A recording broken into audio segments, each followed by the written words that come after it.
ആകാശവാണി. നമസ്കാരം. വാർത്താ വീക്ഷണം. മാതൃദിനം. തയ്യാറാക്കിയത് ശ്രീലത VS. മാധ്യമപ്രവർത്തക. അവതരണം അഞ്ജു പ്രഭ.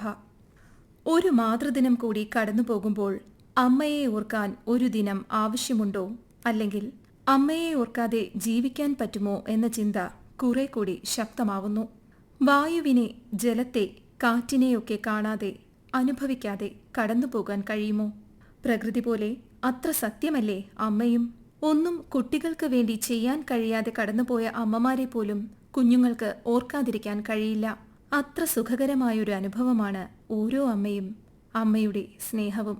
ഇങ്ങനെയൊക്കെയാണെങ്കിലും കാലത്തിന്റെ വികൃതികൾ മാതൃഭാവത്തിലും മാറ്റങ്ങൾ വരുത്തിയിട്ടുണ്ട്. സന്താനങ്ങളിലും ആ ഭാവവ്യത്യാസമുണ്ട്. അതുകൊണ്ടൊക്കെ ആയിരിക്കാം അമ്മയെ ഓർക്കാനും ഒരു ദിനം. ലോകത്തിലെ ഏറ്റവും മഹത്തായ ബന്ധത്തെക്കുറിച്ച് പറയാൻ ഒരു ദിവസം മാത്രം മതിയാകില്ല. എങ്കിലും ഒരു പ്രത്യേക ദിനം നമ്മെ ഓർമ്മിപ്പിക്കുന്നു. നമ്മൾ ആരാണോ അതിന്റെ അടിസ്ഥാനം ഒരാളാണ്, അമ്മ എന്ന സത്യം. അമ്മ എന്നത് ഒരു വാക്ക് മാത്രമല്ല, സ്നേഹത്തിന്റെയും ത്യാഗത്തിന്റെയും കരുതലിന്റെയും പ്രതീകമാണ്. സ്വന്തം സന്തോഷങ്ങൾ മറന്ന് മക്കളുടെ സന്തോഷത്തിനും വിജയത്തിനുമായി ജീവിതം സമർപ്പിക്കുന്നവളാണ് അമ്മ. നമ്മുടെ ആദ്യ ഗുരുവും ഏറ്റവും വലിയ പ്രചോദനവുമാണ്. അമ്മയുടെ സ്നേഹത്തിന് അതിരുകളില്ല. അതുകൊണ്ടുതന്നെ അമ്മയുടെ സ്ഥാനം ജീവിതത്തിൽ ഏറ്റവും വിലപ്പെട്ടതാണ്. എല്ലാ വർഷവും ലോകം മുഴുവൻ മെയ് മാസത്തിലെ 2ാമത്തെ ഞായറാഴ്ച മാതൃദിനമായി ആഘോഷിക്കാറുണ്ട്. അമ്മമാരുടെ സ്നേഹത്തിനും ത്യാഗത്തിനും കരുതലിനും നന്ദി പറയാനുള്ള ദിനമായി. ദൈവത്തിന് എല്ലായിടത്തും എത്താനാവാത്തതുകൊണ്ടാണ് അമ്മയെ സൃഷ്ടിച്ചതെന്ന് ഒരു ചൊല്ലുണ്ട്. ആ വാക്കുകൾക്ക് പിന്നിലെ സത്യം നമ്മൾ ഓരോ ദിവസവും അനുഭവിക്കുന്നതാണ്. ഒരു കുഞ്ഞിന്റെ ആദ്യ ലോകം അമ്മയാണ്. ആദ്യ സ്പർശം, ആദ്യ ശബ്ദം, ആദ്യ സുരക്ഷ എല്ലാം അമ്മയിലൂടെ. കുഞ്ഞു ജനിക്കുന്ന നിമിഷം ഒരു സ്ത്രീ അമ്മയാകുന്നു.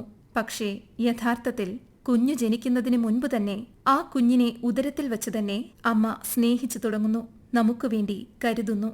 ഉറക്കമില്ലാത്ത രാത്രികൾ, വിശപ്പുണ്ടായിട്ടും കുഞ്ഞിന് ആദ്യം ഭക്ഷണം കൊടുക്കുന്ന മനസ്സ്, സ്വന്തം സ്വപ്നങ്ങളെ പിന്നിലാക്കി മക്കളുടെ സ്വപ്നങ്ങൾക്ക് നിറം പകരുന്ന സ്നേഹം, അതാണ് അമ്മ. ഭാരത സംസ്കാരത്തിൽ ഈശ്വരാരാധനയിൽ പോലും മാതൃഭാവമാണ് മുന്നിട്ട് നിൽക്കുന്നത്. പുരാണേതിഹാസങ്ങളിലെ അമ്മമാർ മക്കൾക്കു വേണ്ടി എത്രമാത്രം ത്യാഗം സഹിച്ചവരാണ്. മാതാ, പിതാ, ഗുരു, ദൈവം എന്നത് മാതാവിന് എത്രമാത്രം പ്രാധാന്യം കൊടുക്കുന്ന സംസ്കാരമാണ് നമുക്കുള്ളതെന്ന് വ്യക്തമാക്കുന്നു. മാതൃദിനം എന്ന ആശയം വളരെ പഴക്കമുള്ളതാണ്. പ്രാചീന ഗ്രീക്കുകാരും റോമാക്കാരും ദേവതകളെ മാതൃസ്ഥാനം നൽകി ആദരിച്ച് പ്രത്യേക ആഘോഷങ്ങൾ നടത്തിയിരുന്നു. പിന്നീട് യൂറോപ്പിൽ, പ്രത്യേകിച്ച് ഇംഗ്ലണ്ടിൽ മദറിംഗ് സൺഡേ എന്ന പേരിൽ മാതാക്കളെ ആദരിക്കുന്ന ഒരു ദിനം ആചരിക്കപ്പെട്ടു. ആധുനിക മാതൃത്വത്തിന്റെ തുടക്കം അമേരിക്കയിലാണ്.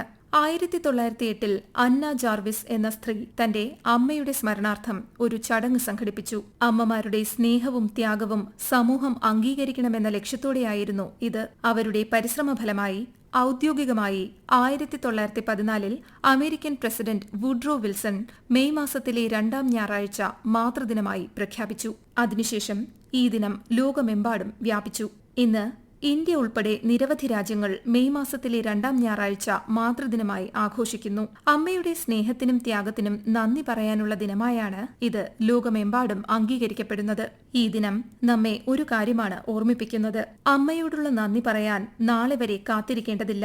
അമ്മയുടെ ജീവിതം പലപ്പോഴും നിശബ്ദമായ ഒരു കവിത പോലെയാണ്. നമ്മൾ രോഗിയായാൽ രാത്രി മുഴുവൻ ഉറങ്ങാതെ കാവലിരിക്കുന്നവൾ അമ്മയാണ്. അതിന് അമ്മയ്ക്ക് ഒരു പരാതിയുമുണ്ടാകില്ല. നമ്മുടെ പരാജയങ്ങളിൽ ശക്തി നൽകി താങ്ങി നിർത്തുന്നതും അമ്മ തന്നെ.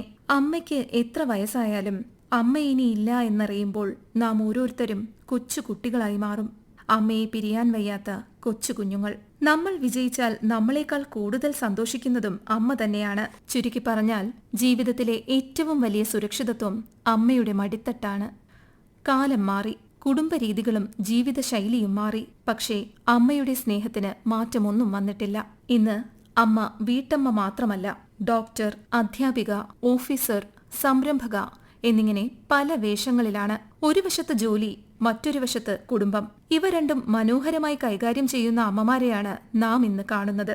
എന്തൊക്കെ പുതിയ വേഷങ്ങൾ വന്നാലും അമ്മയെന്ന വേഷത്തിൽ യാതൊരു വിട്ടുവീഴ്ചയ്ക്കും അമ്മമാർ തയ്യാറല്ല. 100% കൃത്യങ്ങൾ നിർവഹിക്കാൻ ഓരോരുത്തരും ശ്രമിക്കും. നിശബ്ദമായി തന്റെ ശക്തി, സ്വാധീനം എന്നിവ അമ്മ പ്രകടിപ്പിക്കും. അതാണ് അമ്മയുടെ കരുത്ത്. അവർ മക്കൾക്കു വേണ്ടി ചെയ്യുന്ന കാര്യങ്ങൾക്കോ ചെലവഴിക്കുന്ന സമയത്തിനോ സമ്പത്തിനോ ഒന്നും കണക്ക് വെക്കുന്നില്ല. അതൊരു നിഷ്ഠ പോലെ അങ്ങനെ കൊണ്ടുപോവുക മാത്രം. ഏത് തെറ്റും പൊറുക്കാൻ അമ്മയുടെ മനസ്സിന് കഴിയും. ഏത് സമയത്തും മക്കളെ ചേർത്ത് നിർത്താനും അമ്മ തയ്യാറാണ്. തന്റെ പരിധി ആ സന്ദർഭങ്ങളിൽ ഒരമ്മയും ഓർക്കുന്നേയുണ്ടാകില്ല. അങ്ങനെ എത്ര വർണ്ണിച്ചാലും വിവരിച്ചാലും തീരാത്ത ഒന്നാണ് മാതൃസ്നേഹം. മാതൃദിനം വലിയ സമ്മാനങ്ങളിലൂടെ ആഘോഷിക്കേണ്ടതില്ല. അമ്മേ എന്ന സ്നേഹനിർഭരമായ ഒരു വിളി, അമ്മയുടെ കൂടെ കുറച്ചു സമയം ചിലവഴിക്കുക, അമ്മയുടെ ഇഷ്ടപ്പെട്ട ഭക്ഷണം ഒരുക്കുക, അവരെ ചേർത്ത് പിടിക്കുക, അതൊക്കെ അമ്മമാർക്ക് വലിയ സമ്മാനങ്ങളാണ്. ചിലപ്പോഴൊക്കെ അമ്മയ്ക്ക് ഏറ്റവും വലിയ സമ്മാനം നമ്മുടെ സമയം, നമ്മുടെ സ്നേഹം, നമ്മുടെ ആദരവാണ്. ചിലർക്ക് അമ്മ എന്ന് ഒപ്പമുണ്ടാവില്ല. അവർ ഓർമ്മകളിൽ മാത്രമേ ഉണ്ടാകൂ. അത്തരം ആളുകൾക്ക് മാതൃദിനം ചിലപ്പോൾ സന്തോഷത്തേക്കാൾ വേദനയാകാം. പക്ഷേ ഓർമ്മിക്കണം, അമ്മയുടെ സ്നേഹം ഒരിക്കലും അപ്രത്യക്ഷമാകില്ല. അവർ നൽകിയ മൂല്യങ്ങളും സ്നേഹവും നമ്മിൽ എന്നും ജീവിക്കും. അമ്മ 2 അക്ഷരങ്ങൾ മാത്രം, പക്ഷേ അതിന്റെ അർത്ഥം അനന്തമാണ്. അത് സുരക്ഷയാണ്, സ്നേഹമാണ്, കരുതലാണ്, പ്രാർത്ഥനയാണ്. നമ്മൾ വീഴുമ്പോൾ പിടിച്ചു നിർത്തുന്ന കൈ, നമുക്ക് തെറ്റുമ്പോൾ ശരിയായ വഴി കാണിക്കുന്ന വെളിച്ചം, അതൊക്കെയാണ് അമ്മ. പണ്ടുകാലത്ത് മക്കളുടെ എണ്ണം കൂടുതലായിരുന്നു. എങ്കിലും അമ്മയുടെ സ്നേഹം ഒരുപോലെ എല്ലാവരിലും എത്തിയിരുന്നു. ഇന്ന് മക്കളുടെ എണ്ണം മിക്ക കുടുംബങ്ങളിലും 1 2 ആയി ചുരുങ്ങി. ഇന്നത്തെ ജീവിതം വളരെ തിരക്കേറിയതും ഒരുപാട് ആശങ്കകൾ നിറഞ്ഞതുമായി. ഓരോ അമ്മ മനസ്സും ഇന്ന് നിരവധി ആശങ്കകളിലൂടെയാണ് ഓരോ ദിവസവും കഴിച്ചുകൂട്ടുന്നത്. പുറത്തു പോകുന്ന മക്കൾ തിരിച്ചു വരുന്നതുവരെ, അല്ലെങ്കിൽ ഉദ്ദേശിച്ച സ്ഥലങ്ങളിൽ എത്തുന്നതുവരെ അവരിൽ ഉത്കണ്ഠയാണ്. വാഹന അപകടങ്ങളുടെ, ലൈംഗിക അതിക്രമങ്ങളുടെ രൂപത്തിൽ ആൺപെൺ ഭേദമില്ലാതെ കടന്നുവരുന്ന ദുരന്തങ്ങൾ ഏറ്റവും തളർത്തുന്നതും അച്ഛനമ്മമാരെയാണ്. പല കാരണങ്ങൾ കൊണ്ട് മക്കളെ നഷ്ടപ്പെട്ട അമ്മമാരെയും ഈ അവസരത്തിൽ ഓർക്കേണ്ടതാണ്. ചില അമ്മമാർ സമാന അനുഭവമുള്ളവരെ ചേർത്ത് നിർത്തുന്ന വാർത്തകളും നാം കേൾക്കുന്നുണ്ട്. മകന്റെ അല്ലെങ്കിൽ മകളുടെ വേർപാടിൽ തളർന്നു നിൽക്കാതെ അവർക്കിഷ്ടമുള്ള കാര്യങ്ങൾ ചെയ്ത് അവരുടെ ഓർമ്മദിനത്തിൽ, ജന്മദിനത്തിലൊക്കെ ശ്രദ്ധാഞ്ജലി അർപ്പിക്കുന്ന അമ്മമാരെ നമുക്ക് ഇന്നത്തെ സമൂഹത്തിൽ കാണാൻ കഴിയും. മക്കളെ നഷ്ടപ്പെടുന്ന ദുഃഖം ഏറ്റവും വേദനാജനകമാണ്. ആ കണ്ണീർക്കടൽ കരകയറുക അസാധ്യമാണ്. അവിടെയും മാതൃകയാവുന്ന അമ്മ കാഴ്ചകൾ, അമ്മ എന്ന വാക്കിന്റെ അർത്ഥതലങ്ങൾ കൂട്ടുകയേയുള്ളൂ. മാനസിക വൈകല്യങ്ങൾ, ബുദ്ധി വളർച്ചയിലുള്ള വ്യത്യാസം എന്നിവ കൊണ്ട് ബുദ്ധിമുട്ടുന്ന കുട്ടികളെ സംരക്ഷിക്കുന്ന അമ്മമാരും നമ്മുടെ സമൂഹത്തിൽ നിരവധിയുണ്ട്. അവരുടെ അനുഭവങ്ങൾ കേൾക്കാനും അവർക്ക് സഹായമാകാനും നമ്മൾ ഓരോരുത്തരും തയ്യാറാകണം. കാരണം സാധാരണ അമ്മമാർ അനുഷ്ഠിക്കുന്നതിന്റെ 100 ഇരട്ടി ത്യാഗമാണ് ആ അമ്മമാർ അനുഷ്ഠിക്കുന്നത്. ഇന്നത്തെ കാലത്ത് മനസാക്ഷിയെ ഞെട്ടിക്കുന്ന തരത്തിൽ അമ്മയും മക്കളും പെരുമാറുന്ന വാർത്തകളും അപൂർവമല്ല.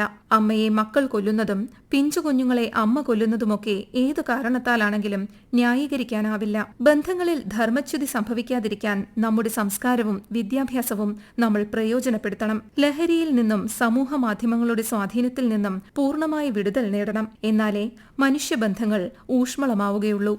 ഈ മാതൃദിനത്തിൽ അമ്മയെ മാത്രമല്ല, അമ്മയെപ്പോലെ സ്നേഹിച്ച മുത്തശ്ശിമാരെയും, അമ്മായി, വല്യമ്മ, കുഞ്ഞമ്മ തുടങ്ങിയ അമ്മമാരെയും നന്ദിയോടെ സ്മരിക്കാം. കഥകളിലൂടെ, അനുഭവങ്ങളിലൂടെ, അവരുടെ ജീവിതത്തിലൂടെ നമ്മെ ജീവിതം പഠിപ്പിച്ചവർ അമ്മയ്ക്ക് തുല്യം തന്നെ. അമ്മയെ സ്നേഹിക്കാനും കേൾക്കാനും അമ്മയെ ആദരിക്കാനുമൊക്കെ നമ്മൾ സമയം കണ്ടെത്തും എന്ന് ഓരോ മാതൃദിനത്തിലും പ്രതിജ്ഞയെടുക്കണം.